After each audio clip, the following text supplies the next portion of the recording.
Matatandaang naging kontrobersyal ang International Criminal Court o ICC matapos ang pagdakip, pagkulong at pag-usad ng kaso laban sa dating na Pangulo ng Pilipinas na si Rodrigo Roa Duterte o kilala rin bilang FPRRD.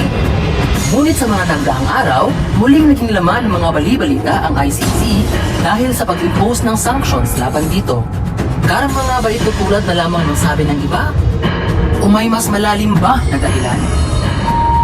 Ang unang pumapasok sa isipan ng karamihan ng mga Pilipino ay ang pag-aresto at ang paglilitis kay former President Rodrigo Roa Duterte o kilala rin bilang FPRRD. Pero paano kung biglang magbago ang kwento? Paano kung ang korte na sanay manghusga ay siya namang hinuhusgahan ngayon? Pag-usapan natin. Itong mga nagdaang araw ay naging laman ng bali-balita ang ICC, not only in the Philippines but worldwide. Bakit? Dahil nagkaroon sila ng sanctions. Nagkaroon ng backlash from powerful big-time countries. At dito na pumapasok ang malaking tanong.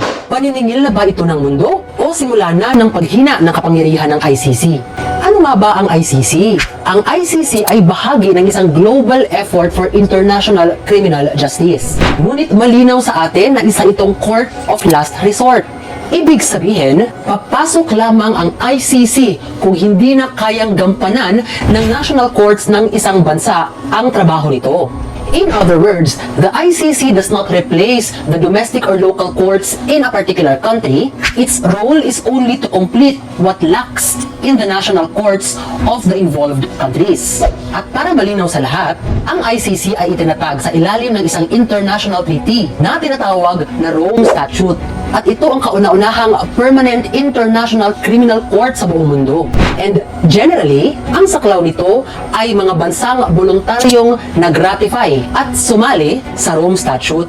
Ngayon, pag-usapan natin kung paano nga ba nakilala ng karamihan ng mga Pilipino ang ICC. Matatandaan noong March of 2025, it was reported that the ICC allegedly issued an arrest warrant or warrant of arrest against FPRRD para sa mga umano'y crimes against humanity allegedly connected to the war on drugs na pinangunahan daw niya noong panahon niya as public official in Davao City at bilang presidente ng Pilipinas. In that same month, noong allegedly lumabas ang arrest warrant against FPRRD, ay inaresto siya ng mga otoridad ng Pilipinas sa bisa ng ICC warrant at pinadala at kinulong sa ICC na nasa The Hague, Netherlands. Sumunod dito, nagkaroon siya ng initial appearance sa ICC kung saan kinilala ang kanyang pagkakakilanlan at ipinaalam sa kanya ang mga paratang at karapatan niya sa ilalim ng Rome Statute. Pero hindi ito naging ganoon kadali. The camp of FPRRD challenged the jurisdiction of the ICC. However, the ICC denied their legal argument, kaya naman patuloy ang kaso. Ano naman ang naging reaksyon ng mga Pilipino patungkol dito? May mga sumuporta sa pagdakip at sinasabing ito ay hakbang para sa accountability di umano ng mga biktima ng war on drugs. May mga mambabatas naman na nagpasa ng resolusyon para sana'y payagan ng ICC na si FPRRD ay malagay sa house arrest dahil sa kanyang edad at kalusugan. At may mga grupo at taga-suporta rin si FPRRD na nagprotesta sa The Hague para sa kanyang paglaya. Sa madaling salita, ang usapin ngayon ay hindi lamang legal. Most of the time, it becomes political at ang public opinion ay kasali sa kwento. As we speak, one of the latest developments insofar as the ICC case of FPRRD is concerned ay ang pagtanggi ng ICC Appeals Chamber sa kanyang request for interim release. Ibig sabihin, mananatili po siyang nasa detention ng The Hague habang nagpapatuloy ang kaso. Tungkol naman sa issue ng kanyang fitness to stand trial, may medical panel ng ICC-appointed experts na nagsabi na kaya di umano niyang makibahagi sa pre-trial proceedings. So here comes the nuance. We all know that ICC holds enormous power.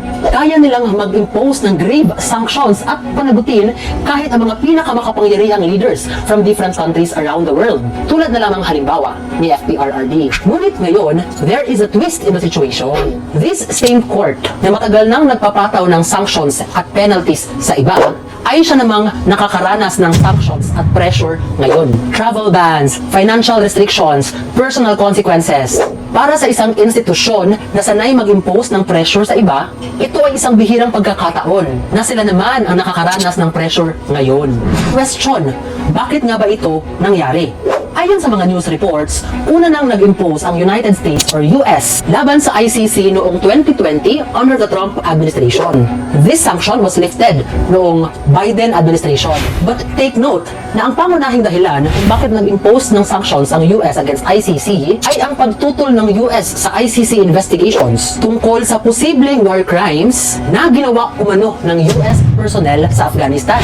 What was the argument of the United States? Ayon sa US, wala naman daw jurisdiction, authority o kapangyarihan ng ICC over US nationals dahil ang United States ay hindi naman daw signatory o party to the Rome Statute na siyang treaty na lumikha ng ICC.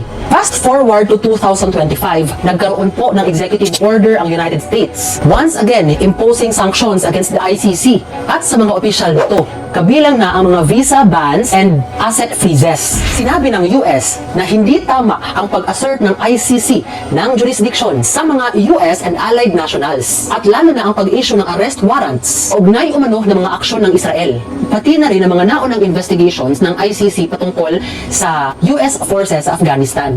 Tinarget ng sanctions ang mga judges and officials of the ICC. Mariin namang kinundinan ng ICC ang mga hakbang na ito ng US at sinabing pinapahina nito ang judicial independence. Uulitin ko, ang pangunahing dahilan ng pag-impose ng sanctions laban sa ICC ay ang hindi pagkakasundo insofar as ICC jurisdiction is concerned. Ayon sa mga bansang nag-impose ng sanctions, especially the United States, nilalabag di umano ng ICC ang sovereignty ng kanilang bansa at nagdudulot ito ng banta sa kanilang national security. Sa madaling sabi, tinatanong ng US kung bakit nga naman makikialam ang ICC sa US, unang-una naman daw sa lahat, hindi naman bahagi ng Rome Statute ang US, at pangalawa, maayos naman daw ang pagpapatakbo at fully functional naman ang legal and judicial system sa loob ng kanilang bansa. It is also worth noting na may isang Russian court na nagsentensya in absentia kay Prosecutor Karim Khan of the ICC at sa 8 ICC judges dahil sa di umano'y illegal prosecution. Lahat sila ay inilagay sa International Russian Wanted List. At ayon pa sa mga news reports, ipinagdiwang umano ng mga Russian nationals ang pag-impose ng sanctions ng US laban sa ICC. At sinasabing na pinapahina nito ang influence ng korte. Isang stance na aligned sa kanilang pagtanggi sa ICC jurisdiction at sa mas malawak na posisyon ng Russia sa international judicial oversight. May mga bali-balita rin na ang UK di umano ay may balak mag-defund sa ICC. But then, this is still a developing story. Ngayon ay pag-usapan natin ang sitwasyon ng Pilipinas in relation to the ICC warrant that was imposed against FPRRD. Unang-una, makikita naman natin kung paano tinitignan ng ibang mga bansa tulad na lamang ng Estados Unidos o ng Russia ang kanilang legal and judicial independence laban sa ICC. Pareho nilang sinasabi na wala naman silang obligasyon sa ICC dahil hindi naman sila party o signatory ng Rome Statute. Binibigyang diin din nila ang kahalagahan ng kanilang soberanya and they are going against outside intervention from the ICC. Pangalawa, sa Pilipinas naman ay nakikita natin ang continuous discussion insofar as the ICC jurisdiction is concerned. May mga diskusyon patungkol sa balance ng national sovereignty and international accountability. At matatandaang noong 2019 ay formal na umatras ang Pilipinas mula sa Rome Statute. At kahit hindi na miyembro ang bansang Pilipinas, pinag-uusapan pa rin kung paano nito naaapektuhan ang mga hakbang ng ICC. Question, may pahayag na ba ang Korte Suprema patungkol sa surrender ng isang Pinoy sa ICC kung may arrest warrant tulad na lamang na nangyari kay FPRRD?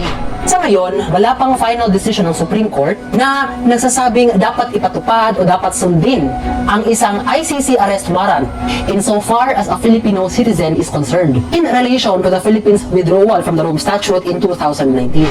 Para mas malinaw, balikan natin ang isa sa mga recent developments na naibalita ng mga news reports. Kamakailan lang ay sinabi ni former DOJ Secretary at ngayon Ombudsman Remulla na may warrant of arrest na di umano ang ICC laban kay Senator Bato dahil sa kanyang alleged involvement sa war on drugs. Ayon pa sa kanya ay may kopya siya ng warrant sa kanyang phone, but allegedly it isn't the official copy, that they will have to go to proper channels to implement it. Dahil dito, nag-file si Senator Bato de la Rosa ng ng petisyon sa Korte Suprema para maipakita at maipaliwanag kung paano nga ba niya nakuha itong arrest warrant na ito mula sa ICC.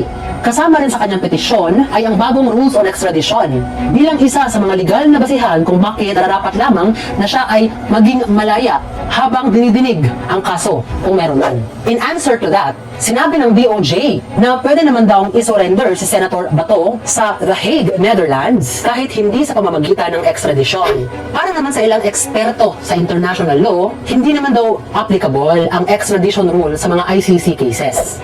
But ultimately, we'll have to wait for what the Supreme Court has to say about it. For now, ang usapin ng ICC jurisdiction, the ICC warrant against former President Rodrigo Roa Duterte, pati na rin ang mga sanctions sa ICC ng ibang mga powerful countries, ay nagpapakita lamang sa masalimuot na balanse between national sovereignty and international accountability. Sa mga usaping ito ay makikita natin na kahit ang mga pinakamakapangyarihang institusyon at bansa ay may limitasyon pa rin sa kanilang kapangyarihan. Mahalaga rin maintindihan natin na ang ICC ay may mandato na panagutin ang mga gumagawa ng malalaking krimen. Ngunit ang implementasyon nito ay nakadepende pa rin sa kooperasyon ng mga bansa na involved at sa kanilang domestic legal framework. Para naman sa Pilipinas, kahit na umatras na tayo noong 2019 from the Rome Statute, may patuloy pa rin na mga usap-usapan, mga diskusyon kung paano nga ba tayo maaapektuhan ng international law at ng ICC proceedings habang pinapangalagaan natin ang ating national sovereignty and constitutional principles.